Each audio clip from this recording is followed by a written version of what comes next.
kind of about what it's like to watch my dad like have this beautiful relationship with some of his kids, but then not have a very good relationship with the rest of them. And it's definitely hard. Like it's Christine Brown and Mary Brown's tense relationship has consistently been one of the most intriguing and tragic plot lines on Sister Wives. And now, that tension is being discussed more candidly than ever, particularly since Christine's daughter, Mykelti Padron, has begun speaking about what was said in her mother's book, as well as sharing her own experiences with Mary.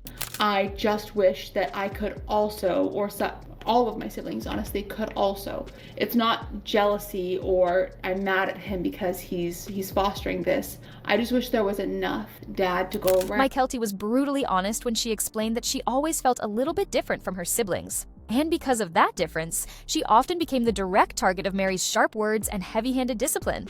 But what's important here is that it wasn't just Mykelti. According to her, Mary's temper would sometimes spill over onto the other kids too. That means this wasn't an isolated dynamic, it was a pattern. Now, Mykelti did confess on her Patreon that she was a bit of a wild child during her teenage years in Las Vegas. She said that she was a party girl who wasn't shy about pushing limits. She even recounted the time that she went to a party, got way too drunk, and had to call her mom to drive her home. Christine would pick her up without judgment, without shaming her, and naturally, all that ever appeared on the glossy TLC shows. But aside from partying, Mykelti was always a more artistic spirit, someone who wished to self-express through fashion and uniqueness. She rebelled against the repressive modesty rules that accompanied the family's religion and culture. She wanted to wear what she liked, clothing that might have been considered too immodest by Mary's standards, but in reality wasn't much different than what some of the other older Brown daughters wanted. Even Maddie wanted shorter skirts, and by shorter, we're talking barely above the knee. Nevertheless, Mykelti appreciated how her mother, Christine, openly acknowledged these dynamics in her book. This was not the first time Christine had penned disagreements with Mary, but to Mykelti it made a difference that her mother was finally speaking up about decades of pent-up tension. Christine described one very heated argument in Leahy, an argument that, she said, was the turning point in her relationship with Mary. But Mykelti maintains there wasn't a single moment. It wasn't one explicit betrayal or fight that dissolved things. Rather, it was the accumulation of thousands of conflicts, a gradual loss of trust and forbearance. And in all honesty, that's precisely how relationships fall apart. Not in one blaze of flames, but over years of small nicks that at last grow too deep to mend. Let's take a pause here and really think about this dynamic as parents. I want you to picture it. You're growing up your own kids in a crazy, cluttered home with several adults who all have different rules and expectations. Christine has always said that she considered herself the kind of mom who liked a more gentle approach. Fewer rules, more freedom, more kids being kids. She let her kids jump on the bed, dig around the cupboards, and just live for the moment. Childhood, to her, was all about enjoyment and discovery. Mary, however, was concerned about order, silence, and form. She didn't want her home to be chaotic. She wished for rules to be respected. And whenever she observed Christine's children in particular, running amok or even being cruel to the younger girls, she intervened. As far as she was concerned, it wasn't a matter of control. It was a matter of having some level of discipline. And this is where the messy part comes in. Because when you've got one mother attempting to parent another mother's children, the drama is bound to blow up. No mom in her right mind wants another woman disciplining her child. It immediately awakens that mama bear syndrome. Don't tell my child what to do. Don't talk to my child like that. That's not your business. So try to keep a family together in that situation. Not only are you co-parenting with competitors, women who already hate one another on a fundamental level, but you're co-parenting in a home that has little money, lots of kids, and the constant stress of maintaining an image for a reality TV crowd. It's practically a formula for drama. Christine herself confessed in her book that she tilted towards permissive parenting. She wasn't rigid, she didn't want to be the enforcer, but Mary was different. She wanted to control. And these two approaches battled repeatedly. To make this even more obvious, let's revisit one scene from the show itself. There is a clip from the honeymoon episode that uncovers this conflict. You notice Christine's son Peyton bullying the girls, harassing them, disrupting things. And what does the family do about it? Some dismissed it as a sign that he was acting like they were sisters. But consider that. Is torturing siblings a symptom of healthy family bonding, or another indication of a family system where discipline, resentment, and favoritism fought constantly? And that's the tragic part, because these weren't merely bedtime bickering or toys being thrown everywhere. These fights cut into the core of sister-wife bonds, making co-parenting battlegrounds. And when Christine declares her breaking point was in Lehi and Mykelti maintains it was a prolonged series of battles, both are accurate. It wasn't one fight, it was the whole system tearing these women asunder. You see, when we actually take a step back and think about the Brown family, probably one of the most noticeable things is the manner in which the children treated each other. The show tended to dismiss it as run-of-the-mill sibling rivalry, but was it? Because watching it unfold on national TV, there were times that went way above banter. Trust me, I know what it's like to be the little sibling. I was raised with older brothers, and I know the pain of being the little sister that everyone tends to pick on. I also know what it is like to be told, "Oh, boys will be boys," or "He's just teasing you because he likes you." And let's be real. That is one of the most harmful messages we can give to children. It makes bullying normal. It justifies aggression. And it conditions girls that abuse is somehow affection, and teaches boys that cruelty is okay if you disguise it as play. That's not harmless fun. It's conditioning. On Sister Wives, there were so many moments where we watched this very same issue play out. One instance, the infamous camping excursion. Peyton, Christine's son, was bullying Robin's daughter, Brianna, who, let's recall, is considerably younger than him. At one time, one of the boys even jabbed Brianna in the eye. That was no harmless sibling teasing. That was bullying. And who intervened? Mary. She screamed at the children and instructed them to get on with it right away. But rather than support, Mary was confronted with rage from Christine. Christine didn't feel it was her place, that it wasn't the right moment or place to discipline her child. And here we see the collision of worlds. Because yes, Christine was protective, and rightly so. But there's a limit. Physical aggression is never acceptable. This is where I have to stop and think. Other families make fighting, hitting, or roughhousing seem normal to the point of injury. But for a lot of us, me included, those experiences leave permanent scars. Sibling violence doesn't need to be tolerated as normal. It's a learned act, and most times it's a manifestation of what kids are seeing parents model. If you get hit, you learn to hit. If brutal language is the standard, you mirror that viciousness. So when I viewed those scenes on the show, Peyton acting wild, Janelle's boys play fighting to bloody noses, mayhem being swept under the rug, I couldn't help but ask myself, was anybody actually intervening? Or were these kids simply left to navigate it on their own, usually at each other's expense? Now, this is where the dynamic between Mary and Christine gets nearly impossible to separate. Mary did not stand for that kind of thing. She hated watching kids be mean to each other, but Christine, with her lower key, let's just get by parenting style, wasn't always there to stop it. And that made Mary feel like she had to step in herself. But here's the irony of it. When two mothers with radically different philosophies of child rearing share the same household, the children necessarily get caught in the crossfire.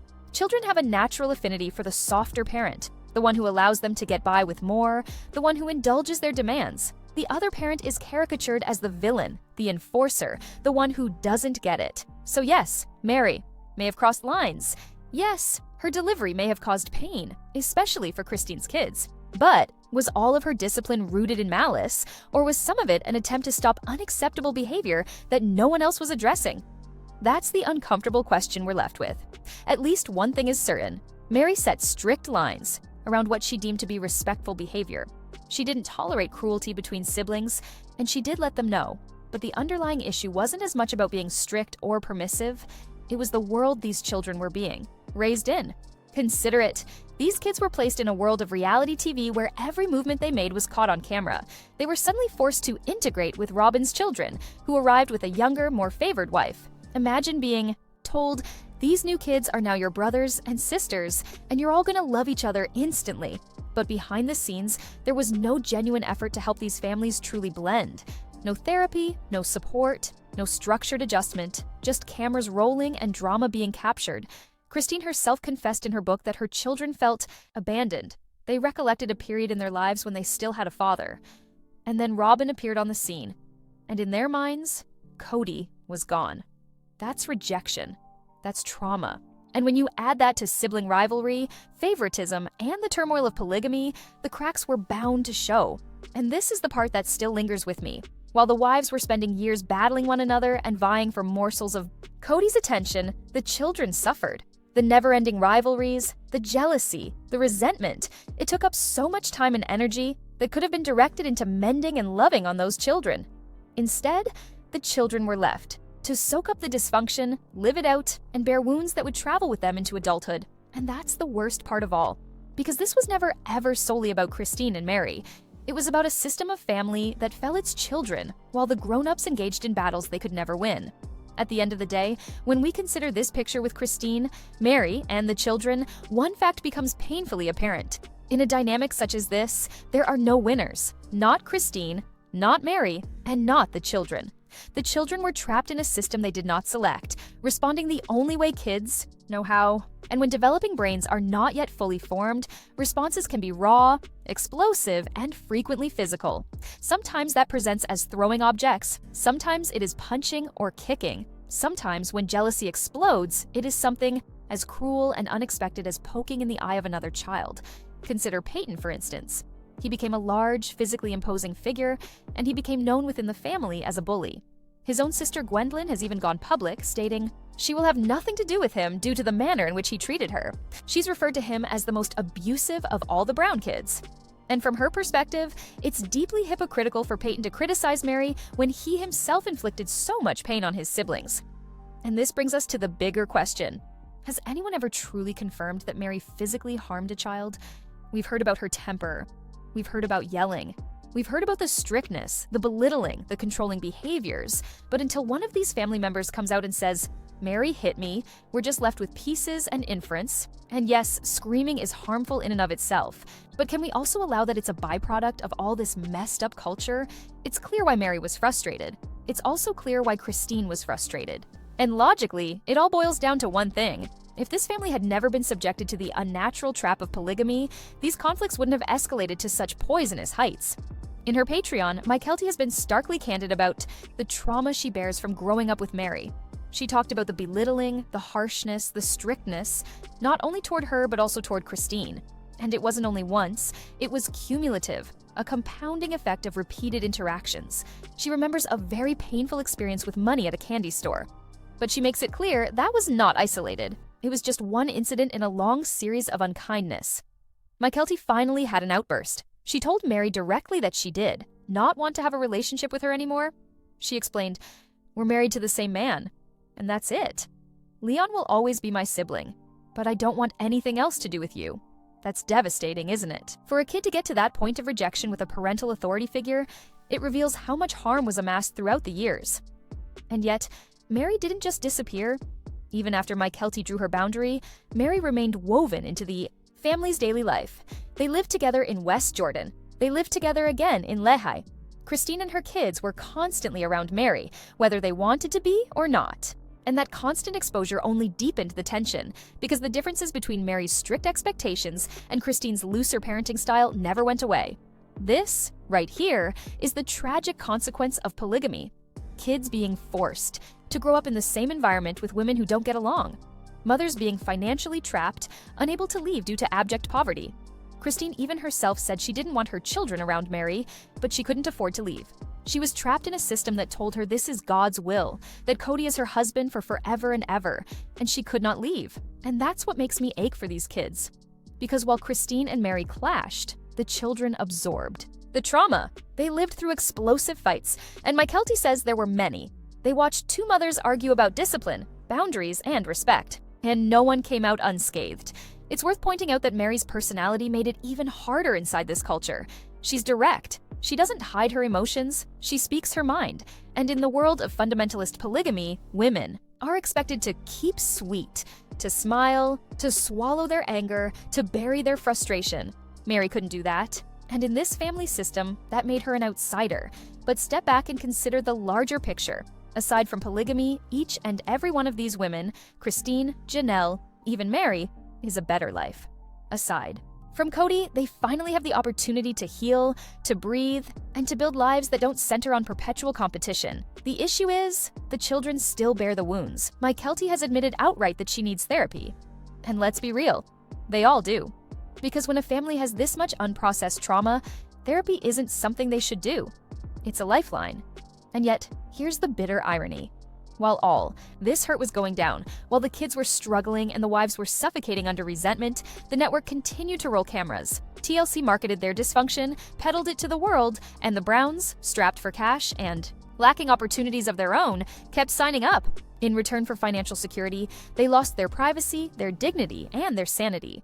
Christine has uttered it herself. None of her children desire to be on the show. None of them even watch it. But that doesn't matter, because the video is out there for eternity. The commentary, the opinions, the parsed arguments, they're all immortalized in cyberspace. And regardless of how thick your skin is, knowing your family's deepest wounds are up for debate among strangers has to sting. So yes, there are two sides to every story. Mary certainly has her version, burdened by guilt, shame, and her own regret. Christine has hers, formed by years of fatigue, poverty, and survival. But once you strip it all away, the only conclusion is this: everyone is better off out of that system. Everyone. And now, the only true hope is that healing starts. That the children, the ones who never had a choice in any of this, receive the therapy, the love, and the stability they need.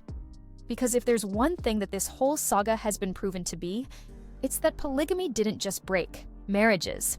It created deep wounds on a whole generation of children. So what do you guys think? Were these battles merely the unavoidable consequence of clashing parenting philosophies? Or were they evidence that polygamy in general was always going to collapse? Let me know in the comments below. And if you enjoyed this analysis, be sure to like this video, subscribe if you're new here, and hit that notification bell so you never miss another dive into the reality behind sister wives. Because as we've seen, when the cameras cut away, the trauma lingers. And for the Brown children, the story is far from over.